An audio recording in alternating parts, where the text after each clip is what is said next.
বাংলাদেশের পেস আক্রমণকে নিয়ে বাড়তি সতর্ক অস্ট্রেলিয়াও। 40 ওভারে নামছে না ওয়ানডে ম্যাচ, আইসিসির নতুন সদস্য মরিশাস। সেমিফাইনালে ইংল্যান্ডকে হারালে বিশ্বকাপ জিতবে আর্জেন্টিনা, বলছেন নাসির হোসেন। আরও এক ফ্র্যাঞ্চাইজি লিগে নাম লেখালেন সাকিব আল হাসান। ইংল্যান্ড টেস্ট দলের কোচের চাকরি হারালেন ব্র্যান্ডন ম্যাককালাম।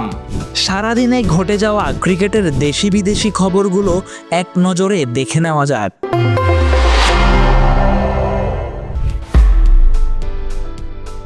বাংলাদেশের পেস বোলিং ইউনিট কতটা উন্নতি করেছে তা বলার অপেক্ষা রাখে না।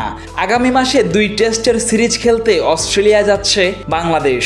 তার আগেই অজিদের head coach Andrew McDonald, Nahid Rana, Taskin Ahmed, Shoriful ইসলামদের নিয়ে বাড়তি সতর্কতার কথা জানালেন। টাইগার পেসারদের নিয়ে নিজেদের সাবধানী অবস্থান তুলে ধরলেন cricket.com এই উইকে দেওয়া সাক্ষাৎকারে।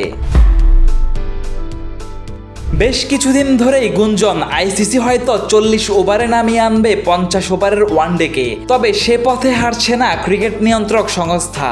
সর্বশেষ আইসিসি বোর্ড সভায় এমন কোনো সিদ্ধান্তই নেওয়া হয়নি।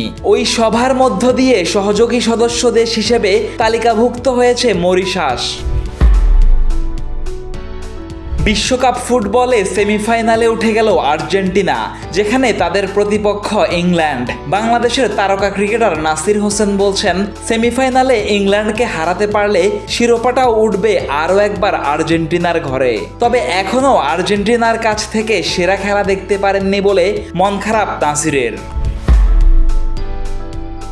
জাতীয় দলের জার্সিতে সাকিবের ফেরা হচ্ছে না অনেক লম্বা সময় ধরে, তবে দেশের বাইরে ফ্র্যাঞ্চাইজি ক্রিকেটে যেন একের পর এক লাইন লেগেছে টাইগার অলরাউন্ডারের।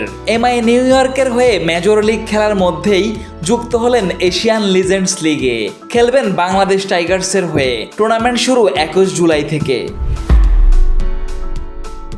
4 বছর টানা কাজ করার পর ইংল্যান্ডের টেস্ট দলের প্রধান কোচের চাকরি হারাচ্ছেন নিউজিল্যান্ডের কিংবদন্তি ব্র্যান্ডন ম্যাককালাম। তবে সাদা বলের 2 ফরম্যাটে ইংলিশদের কোচ হিসেবেই কাজ করে যাবেন সাবেক এই মারকুটে ব্যাটার।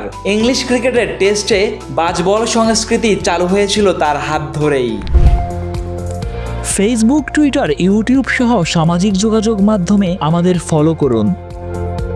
ক্রিকেট দুনিয়ার সব খবর সবার আগে পেতে ভিজিট করুন www.dailycricket.com.bd।